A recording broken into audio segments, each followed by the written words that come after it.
Alhamdulillah, wassalatu wassalamu ala rasulillah wa ala alihi wa ashabihi wa mawalah wa la hawla wa la quwata illa billah amma ba'd. Hadirat yang dimuliakan Allah subhanahu wa ta'ala, Alhamdulillah, kita bersyukur kepada Allah subhanahu wa ta'ala atas segala limpahan nikmatnya, sehingga pada kesempatan kali ini Allah subhanahu wa ta'ala memberikan kepada kita semua kesempatan untuk berkumpul bersama di masjid dalam rangka menuntut ilmu. Saya mohon untuk tenang ya ibu-ibu sekalian.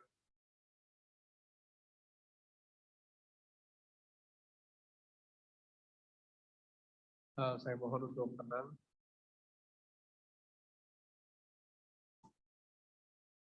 Sehingga ini adalah nikmat besar yang Allah berikan kepada kita semua, yaitu kita diberikan kesempatan untuk berkumpul dalam rangka beribadah kepada Allah.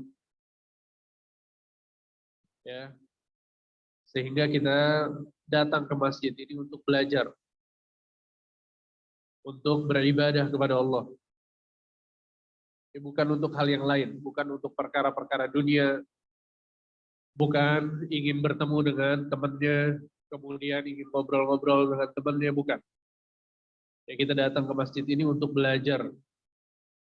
Dalam sebuah hadis Nabi Shallallahu Alaihi Wasallam mengatakan, "Man ghada ilal masjid liyata'allama khairan aw yu'allimuh kana ka'ajri hajjin ta'amman hajjatuh." Barang siapa yang datang ke masjid untuk mempelajari kebaikan atau mengajarkan kebaikan, maka dia akan mendapatkan pahala orang yang berhaji yang sempurna hajinya. Bayangkan dapat pahala haji karena mendatangi majelis ilmu di masjid untuk belajar. Dan Nabi SAW dalam hadis ini mengatakan datang ke masjid itu untuk belajar atau mengajarkan kebaikan. Jadi itu niatannya. Ya, bukan niatan-niatan yang lain. Sehingga semoga Allah Subhanahu wa taala memberikan keikhlasan kepada kita semua, sehingga apa yang kita laksanakan saat ini menjadi pemberat di timbangan amal soleh kita di hari kiamat kelak. Kita akan melanjutkan pembahasan dari Kitab Tauhid dan kita masuk ke bab yang kelima, yaitu bab tafsir tauhid wa syahadati alla ilaha illallah. Bab penjelasan tentang makna tauhid dan syahadat la ilaha illallah. La ilaha illallah disebut dengan kalimatut tauhid. La ilaha illallah disebut juga dengan kalimatul ikhlas. La ilaha illallah adalah tujuan hidup kita. La ilaha illallah adalah tujuan kenapa Allah Subhanahu wa taala menciptakan kita. La ilaha illallah adalah alasan mengapa Allah Subhanahu wa taala menciptakan seluruh alam semesta ini. Sehingga apapun yang dilakukan oleh seorang muslim harus berlandaskan la ilaha illallah. Dalam surat Az-Zariyat ayat 56 Allah Subhanahu wa taala mengatakan wa ma khalaqtul jinna wal insa illa liya'budun. Tidaklah aku menciptakan jin dan manusia kecuali agar mereka beribadah kepadaku. Imam Al-Bukhari rahimahullahu taala menafsirkan ayat ini dengan menjelaskan bahwa arti dari beribadah kepada aku adalah mentauhidkanku, yaitu mengesahkan Allah Subhanahu wa taala. Sehingga ini adalah hakikat dari tauhid. Tauhid adalah kalimat dalam bahasa Arab yang diambil dari asal kata wahada, yuwahidu tauhidan, yang artinya mengesahkan, menjadikan hanya satu. Sehingga pada saat seseorang itu mengamalkan tauhid, dia adalah orang yang bertauhid, berarti dia adalah orang yang mengesahkan Allah Subhanahu wa taala. Mengesahkan dalam perbuatan-perbuatan Allah. Sehingga dia meyakini bahwa Allah esa, hanya Allah satu-satunya yang bisa menghidupkan. Hanya Allah satu-satunya yang bisa mematikan. Hanya Allah satu-satunya yang bisa memberikan kesembuhan. Hanya Allah Subhanahu wa taala satu-satunya yang memberikan rizki. Allah yang menurunkan hujan, menumbuhkan tumbuhan. Sehingga keyakinan ini adalah bagian dari mentauhidkan Allah Subhanahu wa taala. Maka tidak dikatakan seseorang itu bertauhid pada saat dia meyakini bahwa ada makhluk yang bisa menurunkan hujan selain Allah. orang ini tidak bertauhid. Atau dia meyakini bahwa ada orang yang bisa mematikan atau menghidupkan. Ada orang yang bisa menciptakan selain Allah Subhanahu wa taala. Maka orang yang meyakini hal-hal seperti ini dia tidak dikatakan sebagai orang yang bertauhid. Sehingga ini adalah hakikat dari tauhid, yaitu mengesahkan Allah, menjadikan Allah satu-satunya zat. Ya, dalam rububiyahnya, dalam ketuhanannya.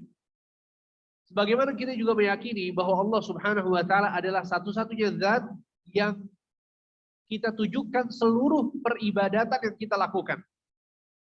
Sehingga perbuatan-perbuatan kita seluruhnya kita tujukan untuk Allah Subhanahu wa taala.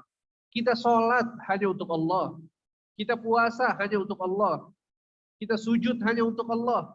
Kita bertawakal hanya kepada Allah. Kita merasa takut hanya kepada Allah. Kita mencintai hanya kepada Allah Subhanahu wa taala. Kita menyembelih hanya untuk Allah Subhanahu wa taala. Kita berdoa, meminta hanya kepada Allah Subhanahu wa taala. Sehingga ini adalah hakikat dari tauhid.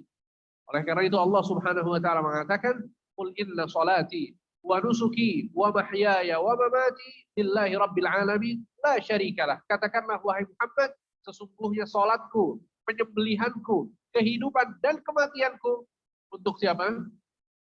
Lillahi rabbil alamin, untuk Allah Tuhan semesta alam. La syarikalah, tidak ada sekutu baginya.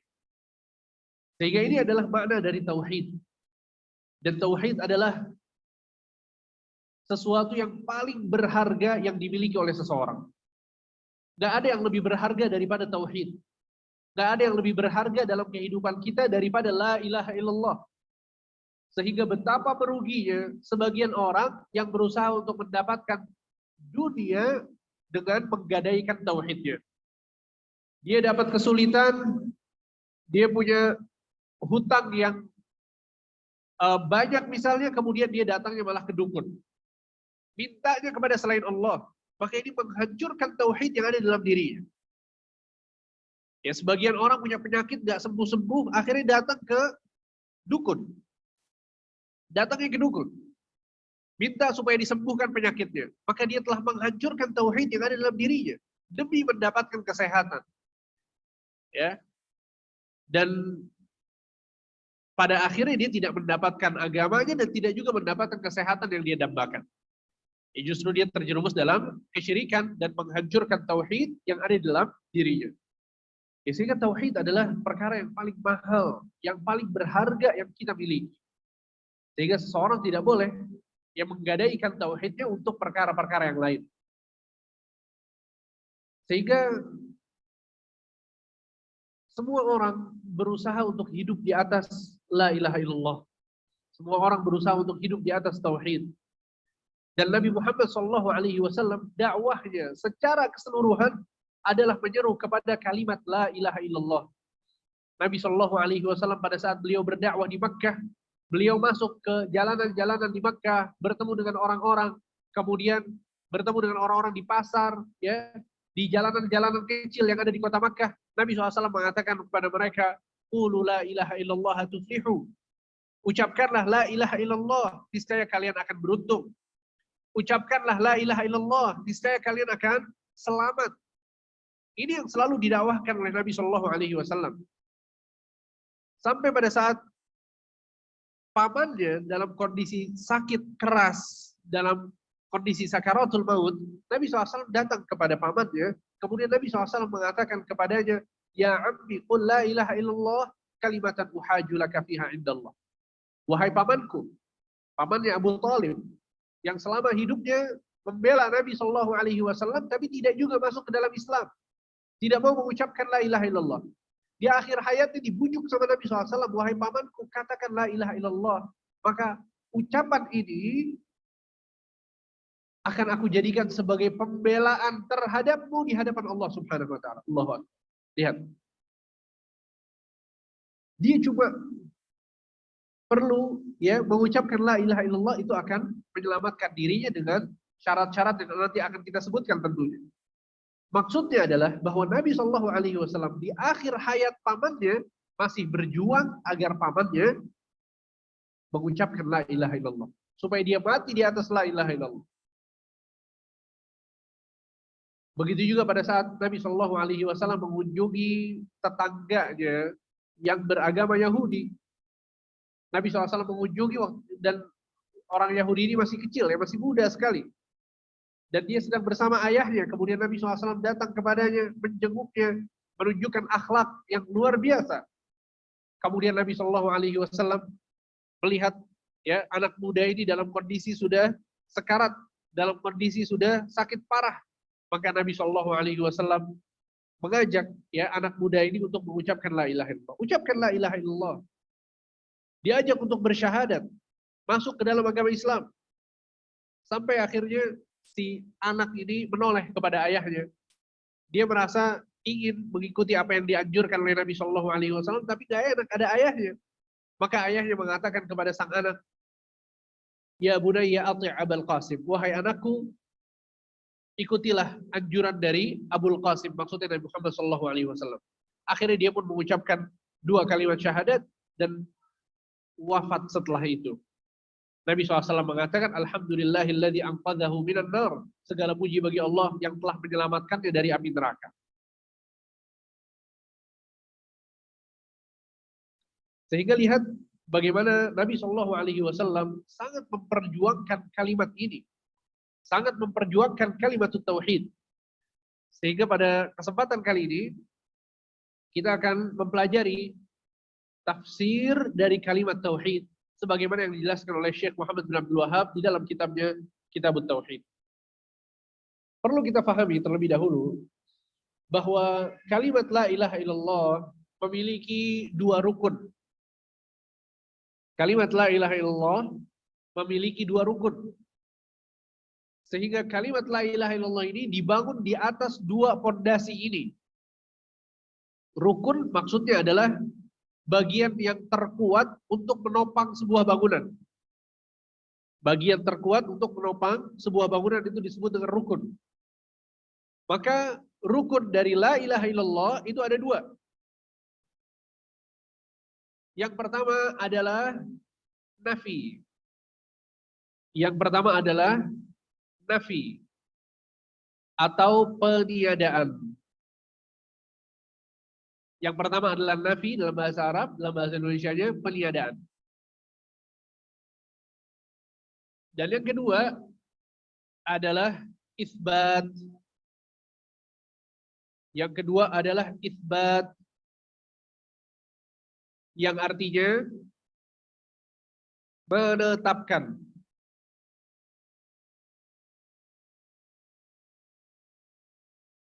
Yang kedua adalah isbat yang artinya menetapkan. Jadi rukun dari kalimat la ilaha illallah itu ada 2. Yang pertama nafi dan yang kedua isbat. Yaitu peniadaan dan menetapkan. Dan ini mudah sekali untuk difahami. Ya, kita lihat la ilaha illallah.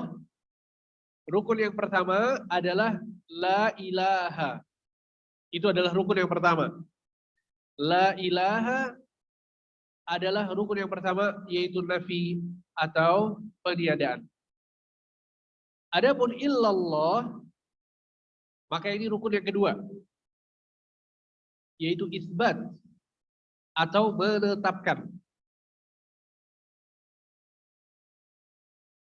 Sehingga la ilaha illallah artinya tiada Tuhan yang berhak disembah kecuali tiada Tuhan yang berhak disembah, itu la ilaha. Tiada Tuhan yang berhak disembah.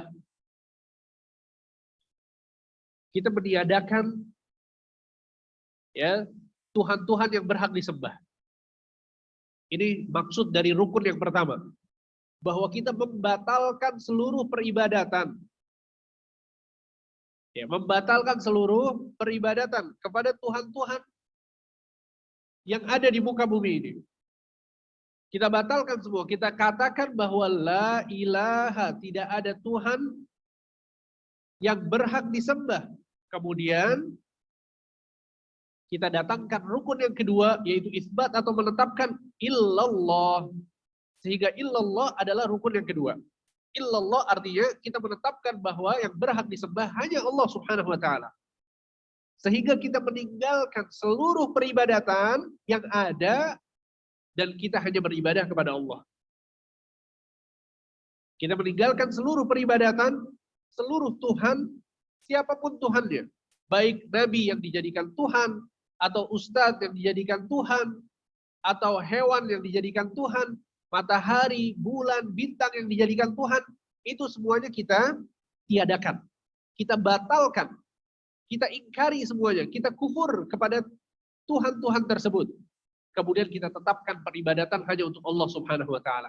Illallah, yang menjadi Tuhan yang benar, Tuhan yang berhak untuk disembah hanyalah Allah Subhanahu wa taala.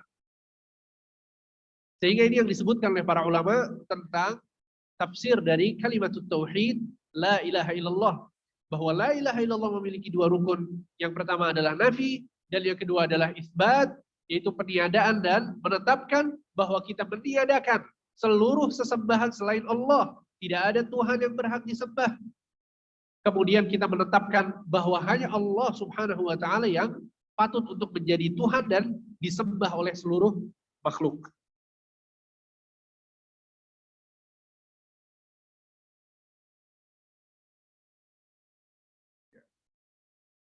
Dan pada saat kita menerjemahkan la ilaha illallah, terjemahan yang terbaik adalah dengan mengatakan tiada Tuhan yang berhak disembah kecuali Allah. Tiada Tuhan yang berhak disembah kecuali Allah. Karena terjemahan ini bersumber dari tafsir yang disebutkan oleh Abdullah bin Abbas radhiyallahu anhu warḍah, seorang sahabat yang mulia. Beliau menjelaskan bahwa arti dari la ilaha illallah adalah la ma'budu bihaqqin illallah. Kata Abdullah bin Abbas, arti dari la ilaha illallah adalah la ma'budu, tiada sesembahan bihaqqin, atau tiada Tuhan bihaqqin yang berhak untuk disembah illallah, kecuali Allah. Jadi menerjemahkan la ilaha illallah dengan tiada Tuhan yang berhak disembah kecuali Allah, ini adalah mengikuti tafsiran siapa? Abdullah bin Abbas. Ya, mengikuti tafsiran Abdullah bin Abbas.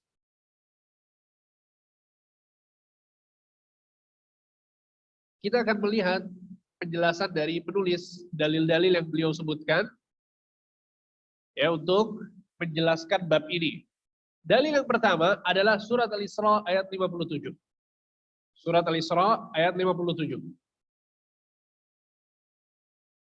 Ya, dan penulis di sini menyebutkan sebagian dari ayat tersebut. Ya, ulaikal ladzina yad'una yabtaghuna ila rabbihimul wasilah. Ya, ada awalannya. Jadi sebelum yang disebutkan oleh penulis ada awalan dari ayat yang disebutkan, yaitu Allah Subhanahu wa taala berfirman, "Qul ud'ul ladzina za'amtum min dunihi fala yamlikuna kashfa ad-durri 'ankum wala tahwila."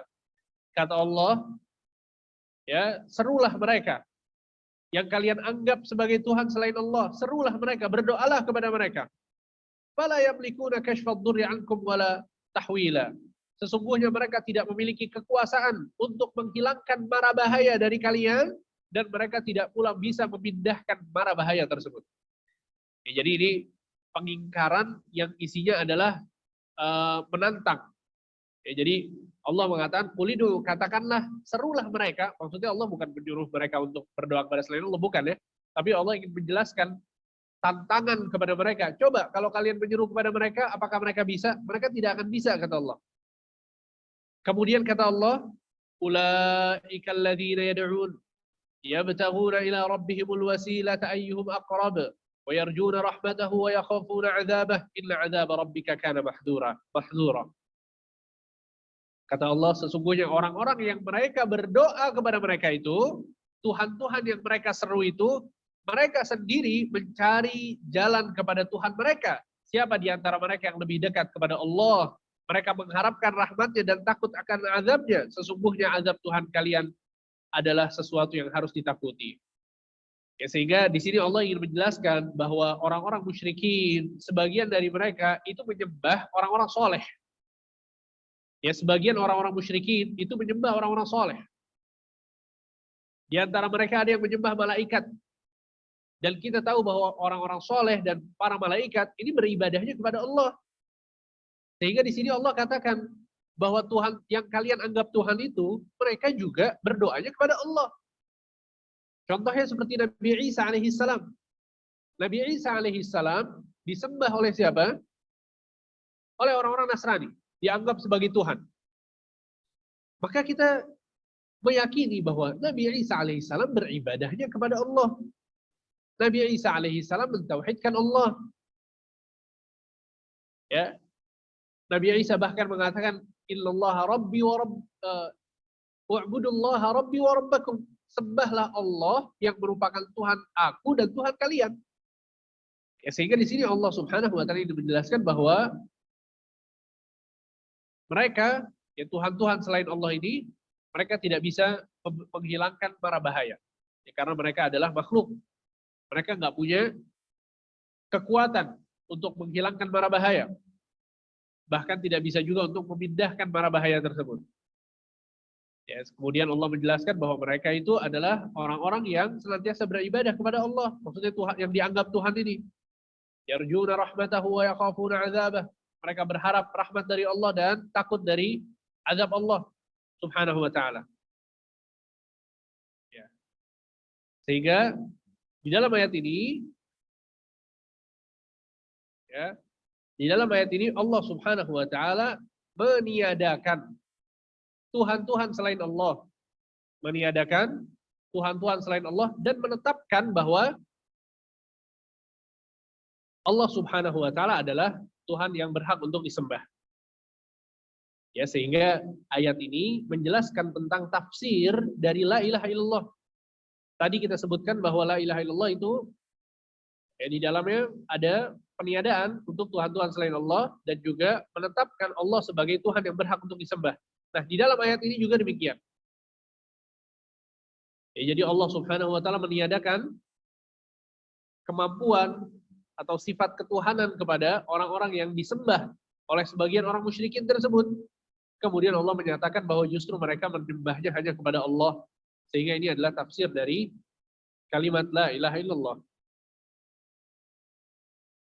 Kemudian dalil yang kedua,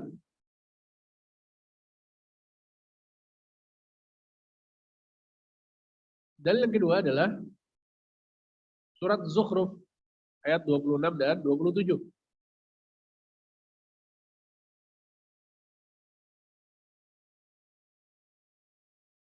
Ya, surat Zukhruf ayat 26 dan 27. Allah berfirman, "Wa idz qala Ibrahimu li abihi wa qaumihi innani bara'un mimma ta'budun illa alladhi fatarani fa innahu sayahdin." Jadi ayat ini menjelaskan tentang arti dari la ilaha illallah. Ya, Allah Subhanahu wa taala berfirman, dan ingatlah ketika Ibrahim mengatakan kepada ayahnya dan kepada kaumnya, innani bara'un mimma ta'budun. Sesungguhnya aku berlepas diri dari apa yang kalian sembah. Aku berlepas diri dari apa yang kalian sembah. Illa alladzi fatarani, kecuali zat yang menciptakanku. Fa innahu sayahdin. Sesungguhnya zat yang menciptakanku ini akan memberikan petunjuk kepadaku. Apa yang diucapkan oleh Nabi Ibrahim kepada ayah dan kaumnya, ini adalah tafsir atau makna dari kalimat la ilaha illallah. Innani bara'un mimma ta'budun, sesungguhnya aku berlepas diri dari Tuhan-Tuhan kalian. Tuhan-Tuhan yang kalian sembah, aku berlepas diri. Ini meniadakan berarti. Ya, ini nafi. Illa alladzi fatarani, kecuali yang menciptakanku. Ini adalah itsbat. Menetapkan bahwa yang menciptakanku lah yang akan aku hanya beribadah kepadanya. Ya, semoga bisa dipahami ya korelasi antara dalil ini dengan penjelasan yang tadi kita paparkan tentang tafsir dari la ilaha illallah.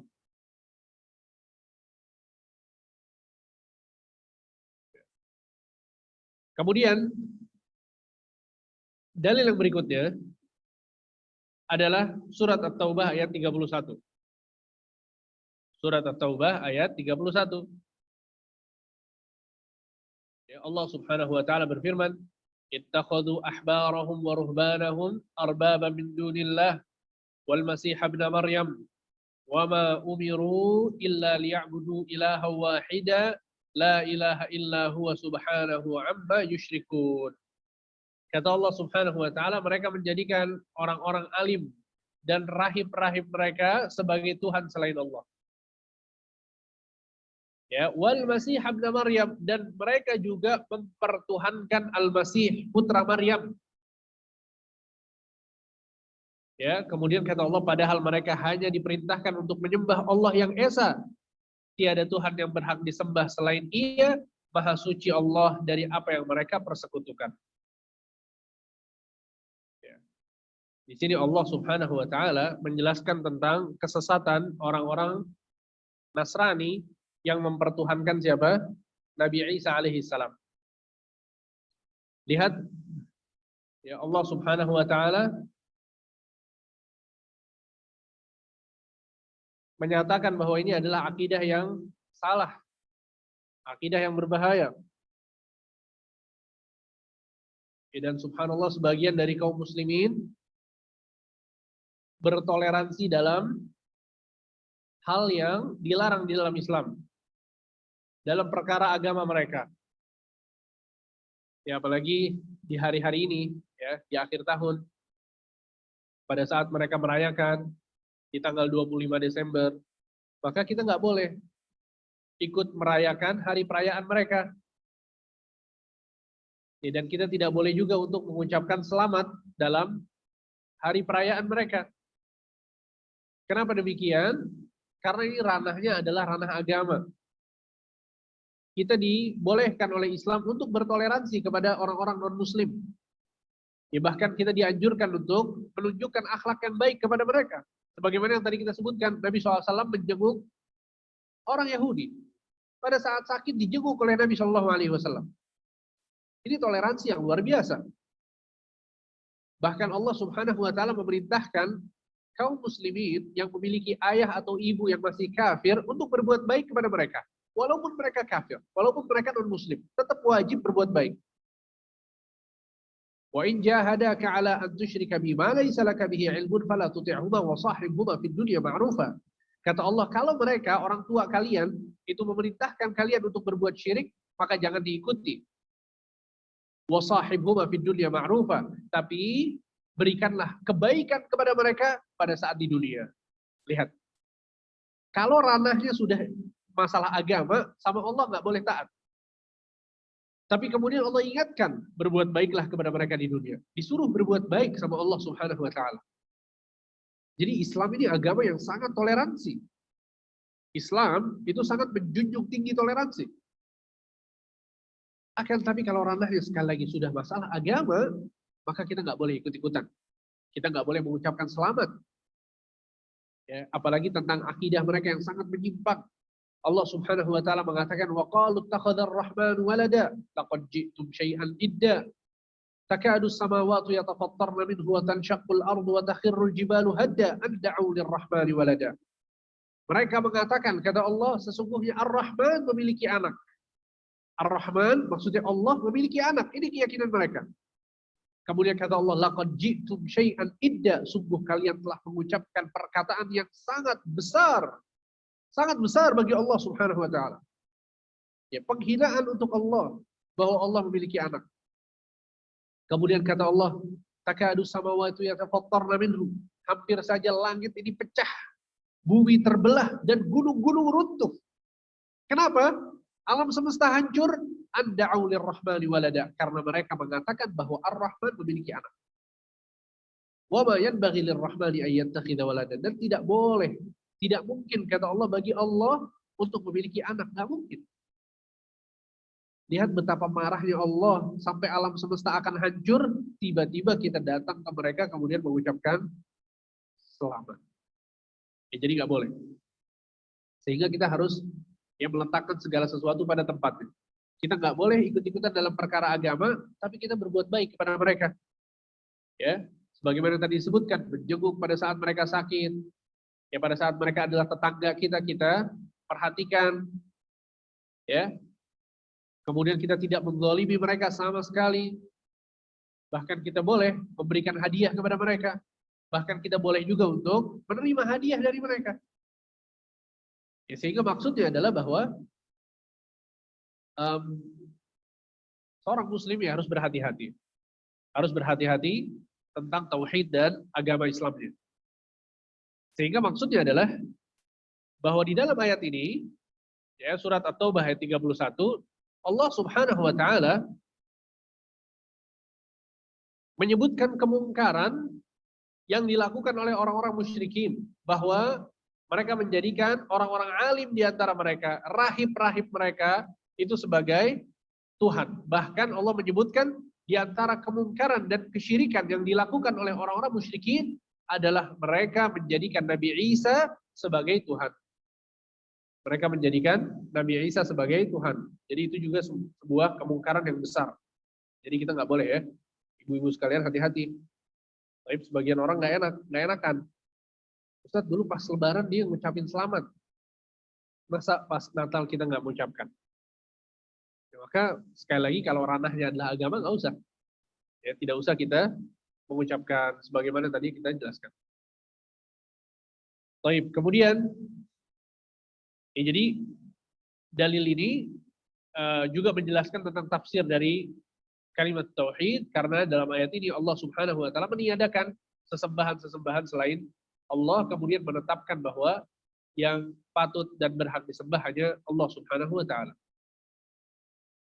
Kemudian dalil yang berikutnya adalah surat Al-Baqarah ayat 165. Ya, dalil berikutnya adalah surat Al-Baqarah ayat 165. Allah Subhanahu wa taala berfirman, "Wa minal nasi man yattakhidhu min dunillahi andadan yuhibbunahum ka hubbillah. Walladzina amanu ashaddu hubban lillah, walau yaral ladzina zalamu idh yarawna al-'adzaba anna al-quwwata lillahi jami'a wa anna Allaha syadidul 'adzab." Kata Allah Subhanahu wa taala, di antara manusia ada orang-orang yang menyembah tandingan-tandingan selain Allah. Menyembah tandingan-tandingan selain Allah. Maksudnya berbuat kesyirikan. Mereka mencintainya, maksudnya Tuhan-Tuhan itu dicintai oleh mereka sebagaimana mereka mencintai Allah. Ya, jadi kecintaan mereka itu bukan cuma buat Allah, tapi juga mereka berikan kepada Tuhan-Tuhan mereka. Walladzina amanu asyaddu hubban lillah. Adapun orang-orang yang beriman, maka kecintaan mereka itu sangat besar kepada Allah. Maksudnya hanya kepada Allah saja, tidak kepada sesembahan-sesembahan tersebut. Ya. Dan jika seandainya orang-orang yang berbuat zalim itu mengetahui ketika mereka melihat siksa pada hari kiamat, bahwa kekuatan itu hanya milik Allah, dan bahwa Allah amat berat siksaannya, ya niscaya mereka akan menyesal. Sehingga ayat ini juga menjelaskan tentang tafsir dari la ilaha illallah. Bahwa kita nggak boleh menjadikan tandingan-tandingan bagi Allah Subhanahu wa taala. Ya, kita tiadakan seluruh tandingan bagi Allah. Walam yakun lahu kufuwan ahad. Tidak ada yang sebanding dengan Allah. Tidak ada yang sama seperti Allah, tidak ada. Ya. Kemudian di sini Allah menyebutkan bahwa orang-orang yang beriman, mereka menaruh kecintaannya itu hanya kepada Allah Subhanahu wa taala. Walladzina amanu asyaddu hubban lillah, sehingga ditetapkan bahwa beribadahnya hanya kepada Allah. Ya, cintanya hanya kepada Allah Subhanahu wa taala. Sehingga ayat ini juga dalil yang menjelaskan tentang tafsir dari la ilaha illallah. Kemudian dalil yang berikutnya yang disebutkan oleh penulis adalah hadis Nabi Shallallahu Alaihi Wasallam. Ya, penulis mengatakan, diriwayatkan dari dalam Sahih Muslim bahwa Rasulullah Shallallahu Alaihi Wasallam bersabda, "Man qala la ilaha illallah wa kafara bima yu'badu min dunillah, haruma maluhu wa damuhu wa hisabuhu 'ala Allah." Barang siapa yang mengucapkan la ilaha illallah dan mengingkari sesembahan selain Allah, maka haramlah harta dan darahnya, adapun perhitungannya diserahkan kepada Allah Subhanahu wa taala. Ya, maksudnya adalah dalam hadis ini Nabi SAW menyebutkan ya, bahwa barang siapa yang mengucapkan la ilaha illallah kemudian dia kufur terhadap apa-apa yang disembah selain Allah, ya, kufur terhadap apa-apa yang disembah selain Allah, maka harta dan darahnya itu menjadi terjaga. Maksudnya tidak boleh diperangi ya, karena dia sudah masuk Islam.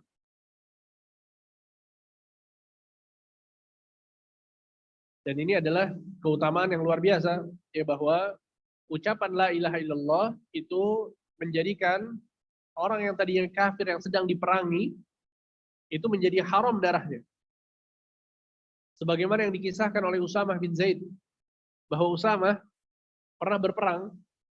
Di dalam peperangan dia sedang berduel dengan salah seorang orang dari kalangan orang-orang musyrikin, musuhnya dalam berperang. Kemudian tiba-tiba musuhnya ini pedangnya jatuh. Pedangnya jatuh kemudian dia lari. Pada saat dia sudah terjebak dan sudah akan dibunuh oleh Usamah, dia mengucapkan la ilaha illallah. Dia mengucapkan la ilaha illallah. Akan tapi Usamah menyangka bahwa dia hanya takut dibunuh. Akhirnya dibunuh oleh Usamah. Sampailah kabar ini kepada Nabi Shallallahu Alaihi Wasallam, maka Nabi SAW marah besar kepada Usamah. Nabi mengatakan, "Ataqtulahu ba'da an qala la ilaha illallah." Apakah engkau membunuh orang ini setelah dia mengucapkan la ilaha illallah? Maka Usamah mengatakan, "Wahai Rasulullah, dia mengucapkannya karena takut dibunuh. Pedangnya udah jatuh, dikejar, udah kepepet, dia mengucapkan la ilaha illallah." Nabi SAW terus marah kepada Usamah. "Ataqtulahu ba'da an qala la ilaha illallah." Apakah kamu membunuhnya setelah dia mengucapkan la ilaha illallah? Terus diulang-ulang oleh Rasulullah SAW, seakan-akan Nabi SAW menyalahkan apa yang dilakukan oleh Usamah. Ya. Sampai Usamah bin Zaid Usamah mengatakan bahwa aku berharap pada saat itu aku belum masuk Islam. Karena dia merasa ini adalah dosa yang sangat besar. Nabi marah besar kepadanya karena apa yang dia lakukan. Ya, sehingga ini adalah diantara keutamaan la ilaha illallah. Orang yang sudah mengucapkan la ilaha illallah dalam kondisi perang sekalipun, maka dia nggak boleh dibunuh. Ya, darahnya menjadi haram untuk ditumpahkan. Sehingga la ilaha illallah ini memiliki keutamaan yang sangat besar. Ya, ucapan la ilaha illallah ini memiliki keutamaan yang sangat besar. Oleh karena itu Syekhul Islam Ibnu Taimiyah rahimahullah beliau mengatakan wa fadailu hadhil kalimah wa haqa'iquha wa mawqi'uha min ad-din fawqa ma yasifuhu al-wasifun wa ya'rifuhu al-'arifun wa hiya ra'sul amri kullih. Keutamaan kalimat ini, hak-haknya, kedudukannya dalam agama Islam itu melebihi dari apa yang bisa disifati oleh orang-orang dan melebihi apa yang diketahui oleh orang-orang. Dan ia merupakan pangkal dari seluruh urusan. Sehingga la ilaha illallah adalah inti dari agama kita. Inti dari kehidupan kita sebagaimana yang tadi kita sebutkan. Ya. Akan tapi yang perlu diperhatikan bahwa la ilaha illallah itu bukan hanya sekedar ucapan. La ilaha illallah itu bukan hanya sekedar ucapan. Dalam sebuah hadis Nabi SAW mengatakan, "Man kana akhiru kalamihi la ilaha illallah dakhala al-jannah." Barang siapa yang perkataan terakhirnya adalah la ilaha illallah, maka dia pasti masuk surga. Jangan difahami bahwa maksud dari sabda Nabi SAW ini bahwa orang itu hanya sekedar mengucap saja.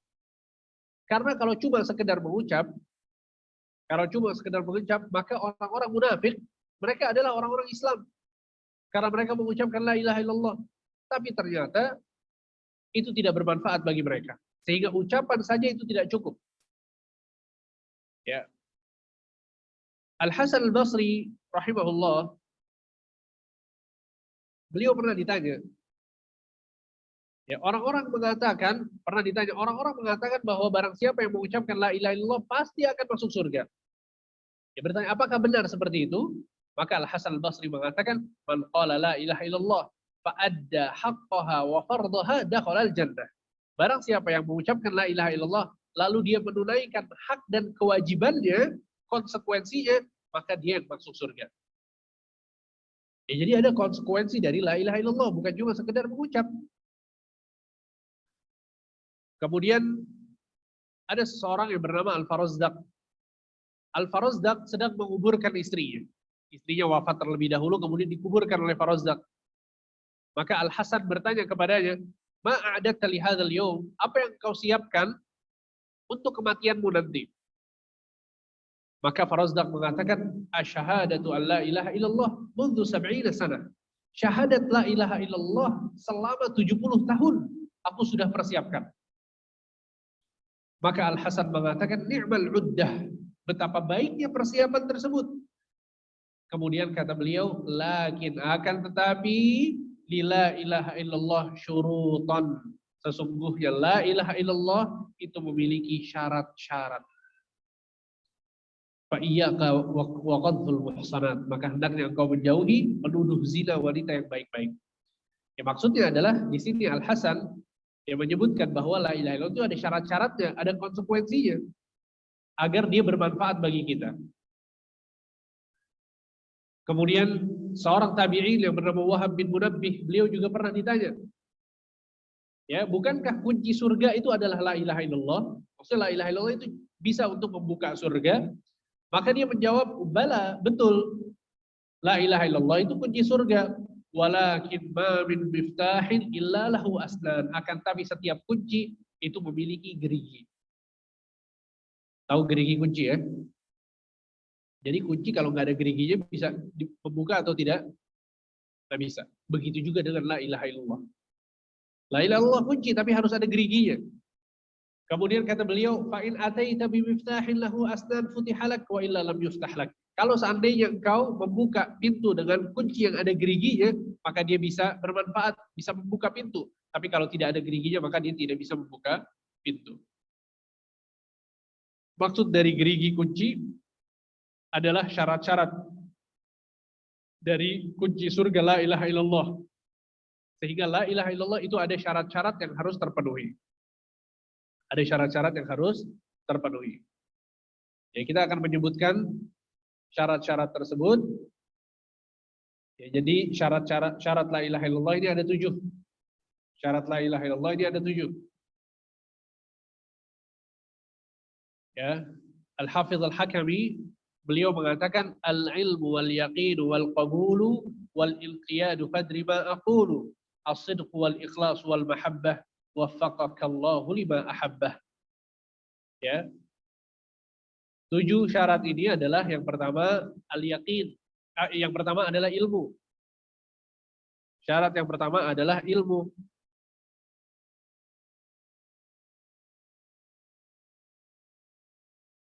Kemudian syarat yang kedua adalah yakin.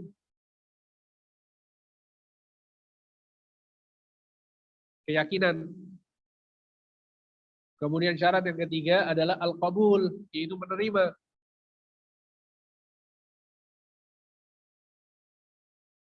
Kemudian syarat yang keempat adalah al-inqiyad, yaitu patuh.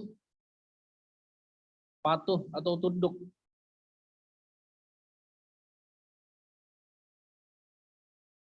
Kemudian syarat yang kelima adalah as-sidqu, jujur. Syarat yang keenam adalah ikhlas. Dan syarat yang ketujuh adalah cinta. Sehingga ini adalah 7 syarat dari la ilaha illallah agar dia bermanfaat bagi kita. Tadi yang pertama apa? Yang pertama adalah ilmu. Maksudnya adalah ilmu yang menghilangkan kebodohan di dalam diri kita. Sehingga seseorang itu bukan cuma mengucapkan la ilaha illallah, dia harus belajar tentang arti dari la ilaha illallah. Dia harus mengerti tentang la ilaha illallah, bukan cuma tahu cara mengucapkannya saja. Sehingga syarat yang pertama adalah ilmu. Makanya dalam surat Muhammad ayat 19 Allah mengatakan fa'lam, berilmulah, fa'lam, ketahuilah, annahu la ilaha illallah, bahwasanya la ilaha illallah. Tiada Tuhan yang berhak disembah kecuali Allah. Lihat di dalam ayat ini kita diperintahkan untuk berilmu tentang la ilaha illallah. Sehingga ini adalah dalil yang menjelaskan tentang syarat yang pertama. Yaitu di antara syarat La ilaha illallah adalah berilmu tentangnya. Ya, karena sebagaimana yang kita lihat ya, sebagian orang mengucapkan la ilaha illallah, zikirnya la ilaha illallah diulang-ulang. Ya, la ilaha illallah, la ilaha illallah, la ilaha illallah. Dan ini adalah amal soleh yang luar biasa. Akan tapi karena dia tidak memahami maknanya, akhirnya dalam praktek kehidupannya, la ilaha illallah itu tidak bermanfaat. Dia masih meminta kepada dukun, masih berdoa kepada selain Allah, berharapnya kepada selain Allah. Kenapa? Karena dia nggak berilmu tentang hal tersebut. Sehingga apa yang diucapkannya itu tidak sesuai dengan apa yang dipahami oleh dia. Ya, sehingga seorang harus berilmu tentang la ilaha illallah.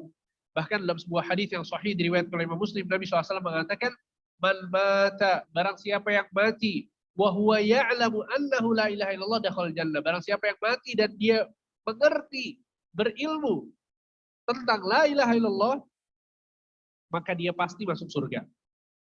Lihat, subhanallah. Inilah kenapa kita membahas kitab tauhid di kajian kita ini. Ya, kita berharap kita mengerti tentang tauhid sampai akar-akarnya. Kita berharap kita betul-betul memahami tentang la ilaha illallah. Harapannya adalah pada saat kita wafat nanti, kondisinya kita dalam keadaan apa yang Nabi SAW sebutkan. Barang siapa yang mati dalam kondisi mengerti tentang la ilaha illallah pasti masuk surga. Karena mengerti tentang la ilaha illallah ini butuh perjuangan. Butuh baca buku, butuh dengar kajian, mungkin butuh mencatat, butuh diulang. Ya, butuh ilmu ini butuh perjuangan. Sehingga jangan pernah berpikir bahwa la ilaha illallah cuma diucapkan saja. Diucapkan selesai masuk surga. Tidak. Diucapkan dan harus dipelajari tentang seluk-beluk dari la ilaha illallah. Maksudnya apa? Tujuannya apa? Apa yang bisa merusak la ilaha illallah? Apa yang bisa ya menjadikan la ilaha illallah itu kuat di hati kita? Dan ini semua akan dibahas di dalam kitab tauhid. Ya, makanya para ulama sangat menyarankan setiap muslim dan muslimah untuk mempelajari kitab tauhid dari awal sampai terakhir. Ya. Makanya Syekh Muhammad bin Abdul Wahab setelah di bab ini, di akhir dari bab ini beliau mengatakan, dan tafsir dari tauhid dan la ilaha illallah adalah penjelasan yang akan saya sebutkan setelah bab ini.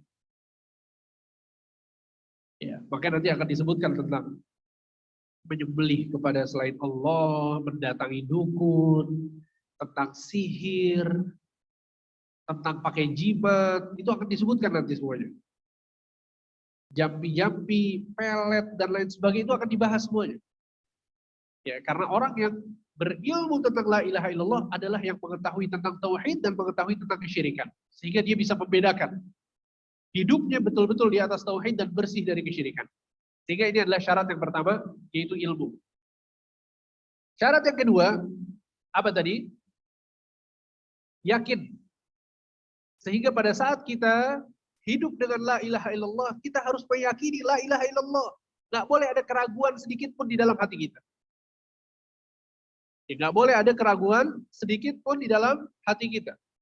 Sehingga harus yakin 100%.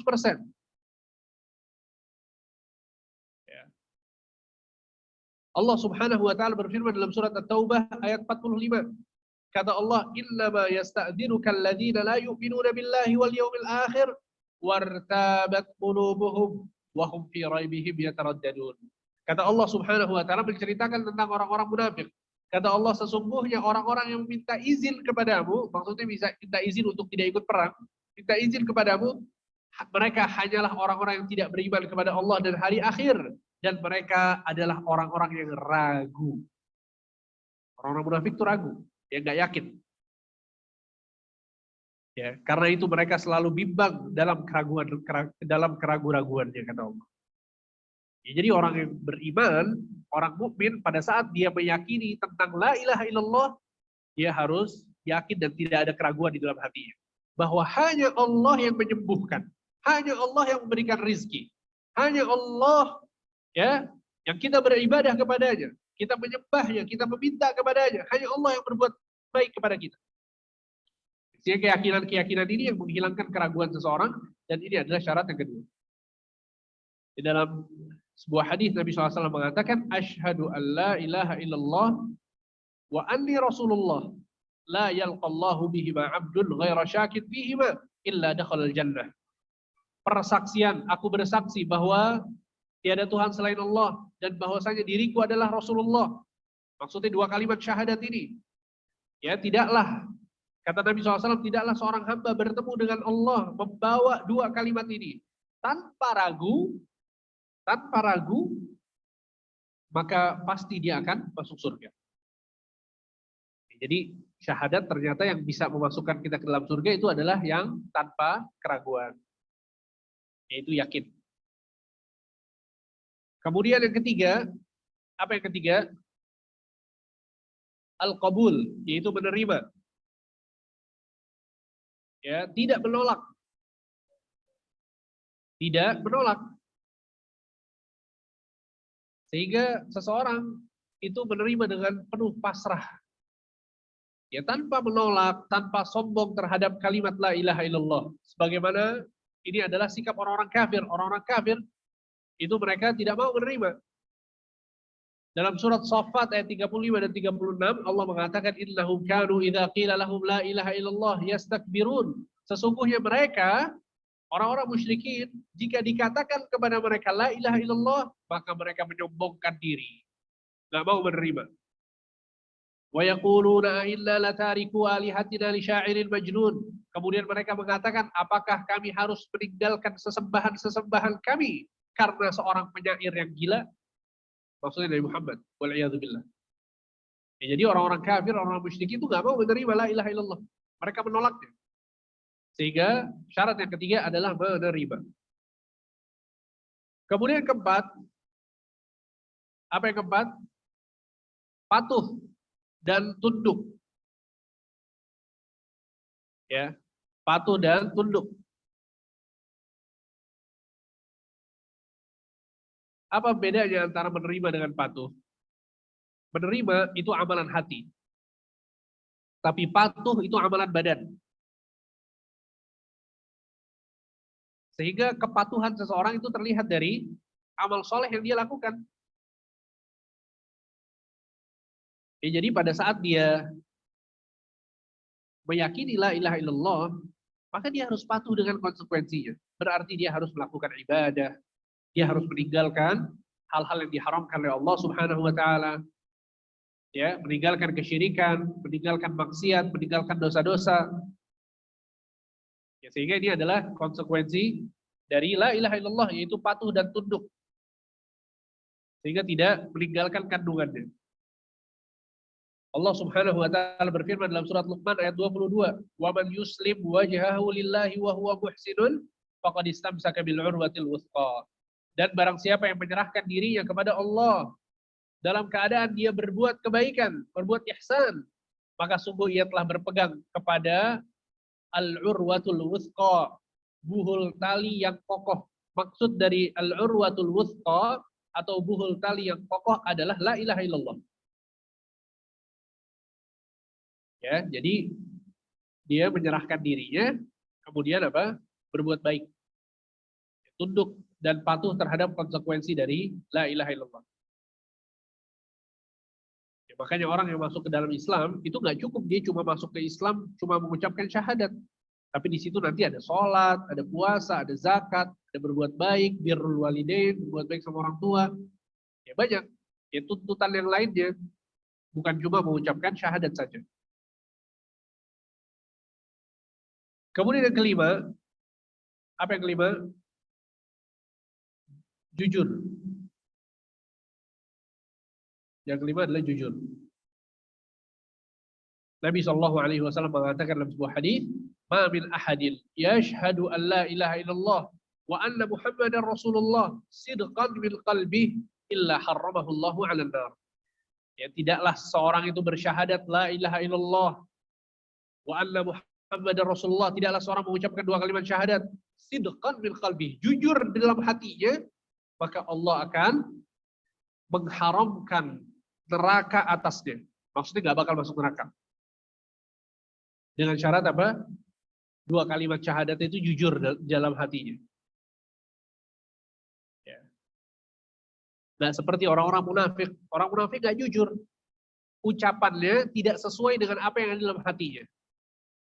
Itu namanya dusta. Yang jujur adalah pada saat dia mengucapkan sesuatu di dalam hatinya itu sesuai. Memang itu yang dia inginkan. Memang dia meyakini bahwa tiada Tuhan selain Allah. Tiada Tuhan yang berhak disembah kecuali Allah. Dia meyakini bahwa Nabi Muhammad SAW adalah utusan Allah. Jujur dari dalam hatinya. Kemudian syarat yang keenam, ikhlas. Ya. Jangankan la ilaha illallah. Ibadah-ibadah yang lain itu semuanya membutuhkan keikhlasan. Sholat nggak diterima kalau nggak ikhlas. Sedekah nggak diterima kalau nggak ikhlas. Ya. Belajar ilmu syar'i, hadir di kajian, kalau niatnya tidak ikhlas, maka tidak akan diterima oleh Allah Subhanahu wa taala, nggak menjadi pahala. Apalagi dengan la ilaha illallah. Nabi Shallallahu alaihi wasallam bersabda, "Fa innallaha qad harrama 'alan nar man qala la ilaha illallah yabtaghi bidzalika wajha Allah." Sesungguhnya Allah mengharamkan neraka atas orang-orang yang mengucapkan la ilaha illallah dan dia mencari wajah Allah. Maksudnya adalah dengan ikhlas. Jadi harus ikhlas dalam mengucapkan la ilaha illallah. Kemudian yang ketujuh adalah cinta. Adalah cinta, sehingga orang yang bersyahadat mengucapkan la ilaha illallah, dia harus mencintai kalimat la ilaha illallah, mencintai kandungannya, mencintai tuntutannya, ya, mencintai orang-orang yang mengucapkan la ilaha illallah, ya, serta dia membenci apa-apa yang bertentangan dengan la ilaha illallah. Ya, sehingga ini satu hal yang penting sekali untuk diperhatikan. Bahwa seorang harus cinta dengan amal soleh, harus cinta dengan kebaikan-kebaikan, cinta dengan la ilaha illallah, cinta dengan tauhid. Sebagaimana dia benci dengan kesyirikan. Ya, maka Allah Subhanahu wa taala mengancam orang-orang kafir yang membenci syariat Islam, membenci la ilaha illallah, bahwa Allah akan menggugurkan seluruh amal yang kebaikan yang pernah dilakukan. Ya, Allah mengatakan, "Walladzina kafaru fata'sal lahum wa adalla a'malahum. Dzalika bi annahum karihu ma anzalallahu fa ahbata a'malahum." Dalam surat Muhammad ayat 8 dan 9. Kata Allah, dan orang-orang kafir, ya, celakalah mereka. Dan Allah menghapuskan amalan-amalan mereka. Yang demikian itu terjadi karena mereka sesungguhnya membenci kepada apa yang diturunkan oleh Allah Subhanahu wa taala, maka Allah menghapuskan pahala-pahala yang pernah mereka lakukan. Sehingga maksudnya adalah di sini Allah menyebutkan bahwa Allah menghapuskan amal soleh mereka atau kebaikan yang pernah mereka lakukan. Itu sebabnya apa? Karena mereka membenci apa yang Allah turunkan. Ya, maksudnya agama Islam, Al-Quran, itu yang diturunkan oleh Allah Subhanahu wa ta'ala. Sehingga ini adalah 7 syarat dari la ilaha illallah. Barang siapa yang mengamalkannya, memperhatikannya, dan mempraktekkannya dalam kehidupannya, maka la ilaha illallah akan bermanfaat bagi dirinya. Yes, mungkin hanya ini yang bisa disampaikan. Semoga apa yang disampaikan bermanfaat dan memberikan pencerahan ilmu kepada ibu-ibu sekalian. Wassallallahu ala nabiyina Muhammad wa ala alihi wa sahbihi ajma'in. Barakallahu fikum. Kalau ada yang mau bertanya, saya persilahkan.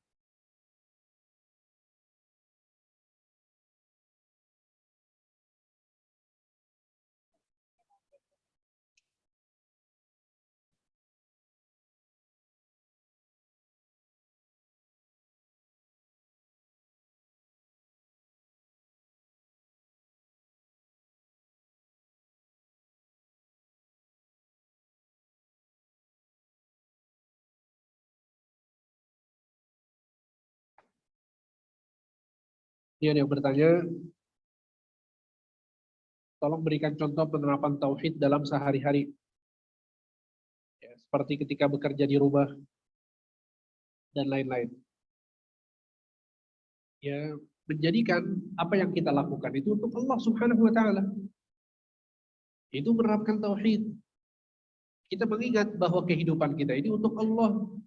Bahwa pada saat kita kerja di rumah itu adalah perintah Allah Subhanahu wa taala. Nabi Shallallahu alaihi wasallam mengatakan kullukum mas'ul wa kullukum ra'in wa kullukum mas'ulun 'an ra'iyati. Setiap dari kalian adalah pemimpin dan kalian akan diminta pertanggungjawabannya untuk apa yang kalian pimpin. Kemudian Nabi mengatakan wal mar'atu ra'iyatun fi baiti zawjiha, dan sesungguhnya wanita adalah pemimpin di rumah suaminya. Ya. Dan juga pemimpin bagi anak-anaknya. Wahia ra'iyat wahia mas'ulatun anhum, dan setiap wanita akan ditanya oleh Allah tentang hal tersebut. Jadi ibu-ibu sekalian, tugas terbesarnya yang bakal ditanya sama Allah di hari kiamat kelak, kata Nabi SAW, tentang rumah dan anak-anak. Ya, maka ini luar biasa. Pada saat kita atau ibu-ibu sekalian lagi di rumah gitu ya, beres-beres rumah, kemudian menyiapkan rumah untuk suaminya, membersihkan rumah untuk suaminya, untuk anak-anaknya, untuk tempat tinggal keluarga. Maka ini yang akan ditanya oleh Allah di hari kiamat. Sehingga ini adalah ladang pahala yang luar biasa. Jadi pada saat kerja di rumah, niatkan untuk Allah Subhanahu wa taala bahwa Allah akan bertanya tentangnya. Dia diuji oleh Allah Subhanahu wa taala untuk menyempurnakan amanah dia. Kemudian kepada anak-anaknya juga begitu. Pada saat urus anak, membesarkan anak, merawat anak, yang mendidik anak-anak, maka ini juga tugas utama dari seorang ibu, seorang perempuan.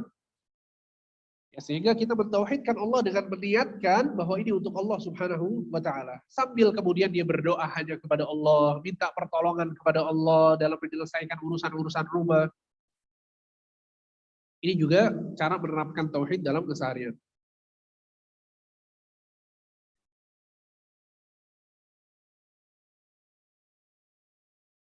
Bila seorang anak memusuhi bapaknya lebih dari 3 hari, padahal bapaknya masih melakukan sholat dan mengaji. Seorang anak benci karena kesalahan bapaknya. Ya, di sini disebutkan bahwa bapaknya berzina. Inauzubillah. Intinya adalah bahwa perlu dinasehati, dibicarakan. Ya, kalau kemudian ternyata bapaknya sudah bertaubat kepada Allah Subhanahu wa taala, maka Allah Subhanahu wa taala menerima taubat. Allah Subhanahu wa taala menerima taubat. Lain perkara kalau bapaknya ini belum bertaubat dan dia terus melakukan hal tersebut. Maka para ulama merinci bahwa membiarkan orang, mendiamkan orang yang bermaksiat itu dibolehkan jika ada maslahatnya. Apa maksud maslahatnya? Sebagian orang mungkin memiliki keterikatan dengan kita. Sehingga kalau kita diamkan, dia akan meninggalkan kesalahan tersebut. Jadi kalau kondisinya si ayah ini sangat mencintai anaknya, pada saat anaknya mendiamkan ayahnya karena melakukan dosa, maka ayahnya bertaubat kepada Allah, maka ini bagus. Ya, tapi ada kondisi pada saat kita membiarkan, mendiamkan orang yang bermaksiat, dia malah keenakan bermaksiat. Ya, justru dalam kondisi seperti ini kita tarik tangannya, kita nasihati terus, kita cegah dia jangan sampai berbuat maksiat. Jadi kalau konteksnya sudah bertaubat, maka nggak boleh, ya. Apalagi dia adalah ayah kita wajib untuk birrul walidain. Nggak boleh mendiamkan, apalagi sudah bertaubat. Kalau belum bertaubat, maka berjuanglah untuk menolong sang ayah agar tidak terjerumus dalam kemaksiatan tersebut.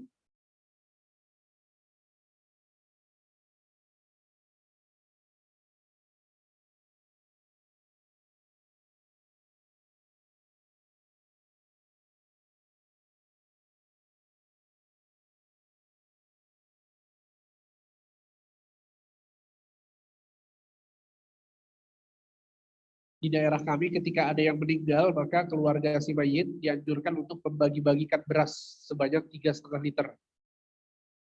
Sampai sebanyak 30 kantong. Dikatakan itu untuk bayar fidyah. Apakah ada dalil yang sahih? Bagaimana sikap kami tentang tradisi seperti ini?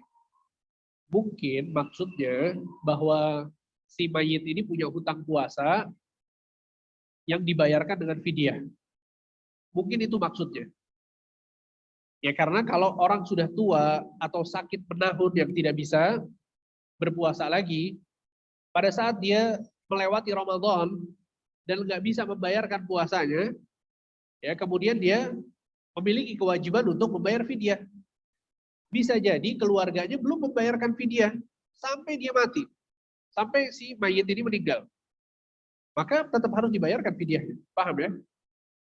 Jadi maksudnya ini bukan tradisi kalau ada yang meninggal kemudian bayar fidyah, itu nggak ada.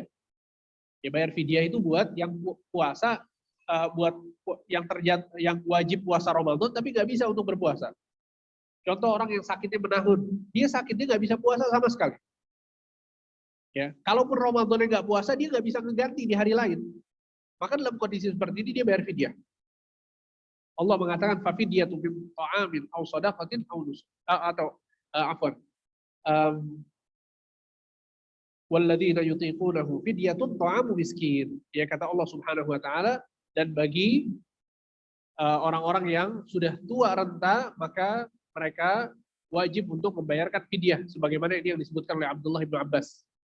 Jadi ini bukan tradisi ketika meninggal, tapi untuk membayarkan hutang puasa. Mungkin itu maksud dari keluarga yang melakukannya.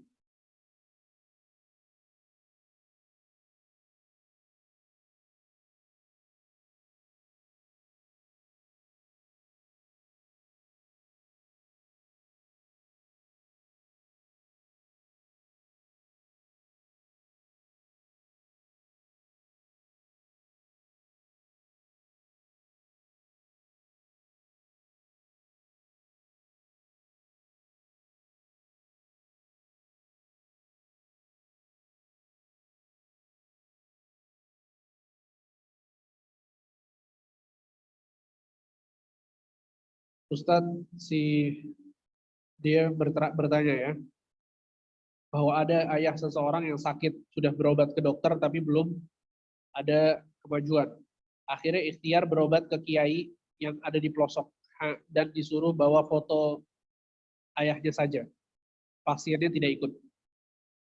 Ini bukan kiai tapi apa? Dukun. Ya. Sekarang dukun udah pinter, ibu-ibu ya. Kalau dukun tuh haram, syirik, akhirnya dia ganti nama. Oh, saya bukan dukun, saya ustadz. Pakai baju koko, pakai peci hitam, bukan saya ya. Dia berlagak seperti ustadz akhirnya. Karena dia tahu kalau dukun, orang-orang udah pada belajar sekarang. Orang-orang tahu bahwa dukun itu nggak boleh didatangi, nggak boleh bertanya. Yang datang kepadanya berbuat kesyirikan. Akhirnya banyak dukun yang ganti nama sekarang. Ganti nama jadi kiai, ganti nama jadi ustadz, ganti nama jadi tukang pijat, tukang urut. Padahal dukun. Kita niat mau pijat, mau urut, tapi ditanya macam-macam. Rumahnya di mana, namanya siapa, dibacain ini, dibacain itu. Maka ini jelas-jelas dukun. Ya, apalagi kondisi seperti ini, dia mau mengobati tapi cukup fotonya aja yang dibawa. Ya, bapaknya nggak usah datang. Ini jelas-jelas dukun ya. Kemudian kata kiai ini ayahnya kena guna-guna. Ini juga tanda-tanda ya. Sakit dibilang kena guna-guna. Wallahu alam bisa jadi kena guna-guna, tapi tidak dengan mudah seseorang itu ya memberikan penjelasan seperti ini. Lalu kiai tersebut memberikan obat berupa air doa untuk dimandikan ke pasien. Memberikan sesuatu untuk ditanam di depan rumah. Kemudian disuruh membakar sesuatu. Ya, ini jelas ya bahwa ini adalah dukun, dan Nabi SAW mengatakan man ataka hilan aw arrafan fasaddaqahu bima yaqul faqad kafara bima unzila ala Muhammad. Barang siapa yang mendatangi dukun ya atau tukang sihir, maka dia bertanya dan dia percaya terhadap apa yang dikatakan, kata Nabi SAW, maka dia telah kafir apa yang telah diturunkan kepada Nabi Muhammad SAW.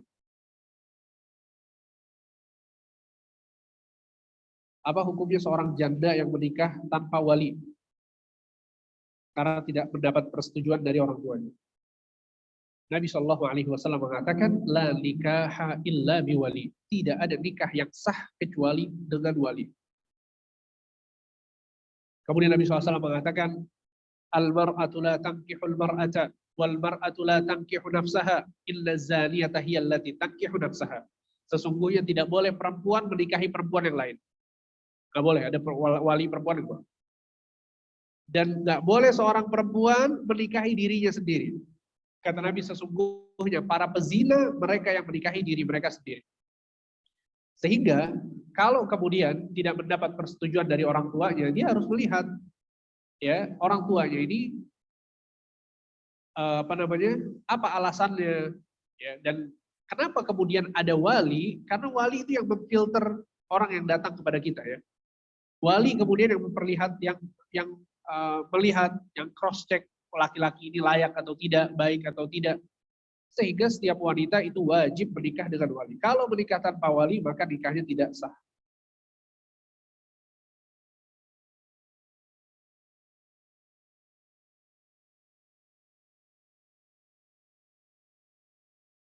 Ini ada yang bertanya, dia bekerja di satu tempat yang bercampur dengan laki-laki. Maka apa yang harus dilakukan? Ya, dia harus berjuang untuk menghindar dari apa-apa yang diharamkan oleh Allah Subhanahu wa taala dalam pekerjaannya. Dan inilah yang disebut dengan ujian. Inilah yang disebut dengan ujian. Setiap orang diuji dengan ujian yang berbeda. Ada orang yang bekerja di satu tempat, pekerjaannya halal. Tapi subhanallah di situ misalnya campur baur antara laki-laki dan perempuan. Ada orang bekerja, tempatnya bagus, tidak ada campur baur, tapi subhanallah pekerjaannya haram misalnya. Ada unsur ribanya dan lain sebagainya. Maka dia harus bertakwa kepada Allah, berdoa kepada Allah Subhanahu wa taala, ya, supaya Allah Subhanahu wa taala memberikan jalan keluar. Ya, intinya adalah bahwa sebisa mungkin kita menghindar dari segala sesuatu yang diharamkan oleh Allah Subhanahu wa taala.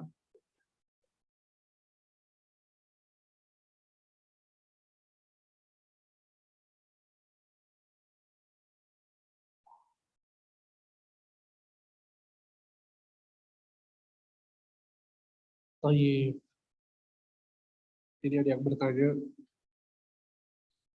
tentang pernikahan. Ya. Jadi ada dua orang yang datang berniat menikahinya, mana yang harus dipilih? Intinya adalah Nabi Shallallahu Alaihi Wasallam sudah memberikan penjelasan kepada kita semua. Nabi mengatakan, "Idza ja'akum man tardawna dinahu wa khuluquhu fazawwijuh." Ya, Nabi SAW mengatakan, jika datang kepada kalian seorang laki-laki yang baik akhlak dan agamanya, maka terimalah lamarannya. Sehingga Nabi di sini menyebutkan dua sifat untuk laki-laki yang ideal. Agamanya baik dan akhlaknya baik. Jadi bukan cuma agamanya saja. Sebagian orang cuma melihat kepada agamanya. Padahal akhlaknya kurang baik misalnya. Ya, maksud dari agama adalah hubungan dia dengan Allah Subhanahu wa taala.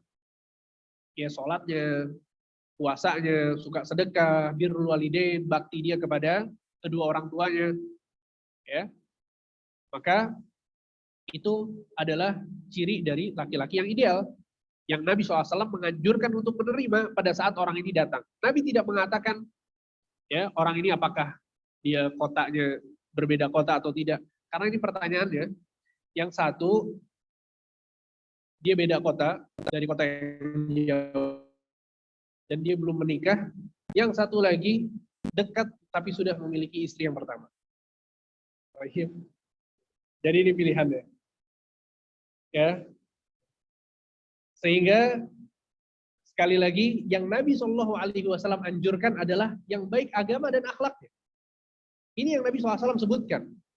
Ya, sehingga bisa jadi seseorang itu punya uang atau tidak punya uang, bisa jadi orang itu dekat atau jauh, bisa jadi orang ini sudah punya istri atau belum punya istri. Akan tapi yang menjadi sifat yang ideal adalah pada saat orang tersebut baik agama dan baik akhlak. Ya, karena orang yang punya akhlak yang baik, dia akan mempertimbangkan, ya, apakah dia bisa untuk menikah lebih dari satu atau tidak. Kemudian orang yang berakhlak adalah orang yang bertanggung jawab kepada istri dan anak-anaknya, sehingga dia giat dalam mencari nafkah, dan dia berusaha untuk mencari nafkah yang halal, dan itu semuanya ranahnya adalah akhlak. Ya, beda dengan agama. Karena sebagian orang berakhlak, Masya Allah sama istrinya baik, tanggung jawab, tapi ternyata nggak suka sholat. atau dia nggak beribadah kepada Allah Subhanahu wa taala, maka ini akhlaknya baik tapi agamanya tidak baik, sehingga dua-duanya harus terpenuhi. Seperti itu. Dan silahkan istikharah, berdoa kepada Allah, semoga Allah memberikan pilihan yang terbaik.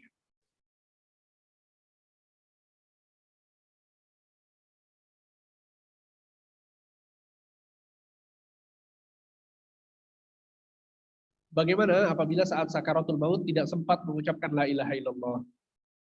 Mengucapkan la ilaha illallah pada saat sakaratul maut itu adalah salah satu dari sekian tanda husnul khatimah.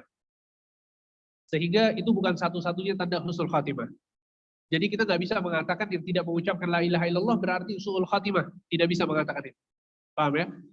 Jadi walaupun dia nggak mengucapkan la ilaha illallah, tapi kalau misalnya kondisi wafatnya dalam kondisi baik, ya, dia lagi sering bersedekah misalnya, kemudian tidak sedang bermaksiat, dan dia terkenal dengan kebaikan-kebaikannya, keluarganya tahu merasakan kebaikannya, tetangganya merasakan kebaikannya, orang-orang masyarakat merasakan kebaikan orang ini, maka insya Allah ini adalah husnul khatimah, ya, walaupun dia tidak mengucapkan la ilaha illallah. Ya, sehingga la ilaha illallah ini bukan satu-satunya tanda dari husnul khatimah.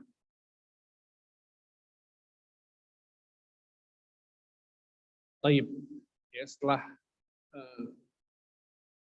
kita tanya jawab, di sini ada 2 hadiah yang disediakan sama panitia, yang bisa jawab akan dapat hadiah. Baik, saya akan mengajukan pertanyaan yang bisa silahkan di angkat tangan ya, nanti dipilih sama panitia.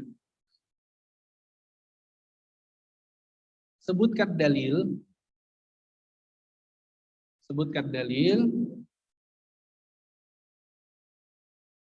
untuk syarat la ilaha illallah yang pertama. Jadi cuma yang catat yang bisa ya.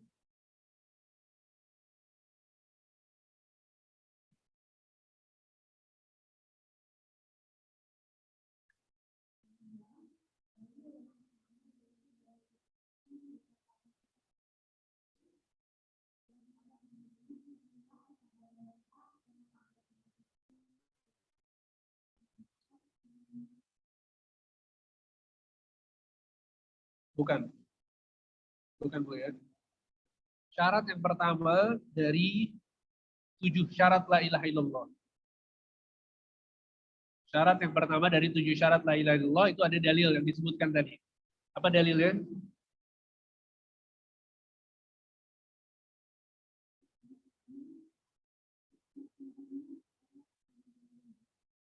Ya betul, barakallahu fiik. Kemudian pertanyaan yang kedua,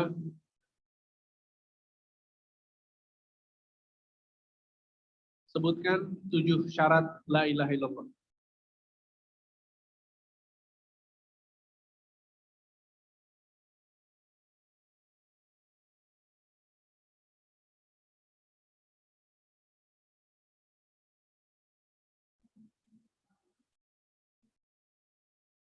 Ya, ilmu.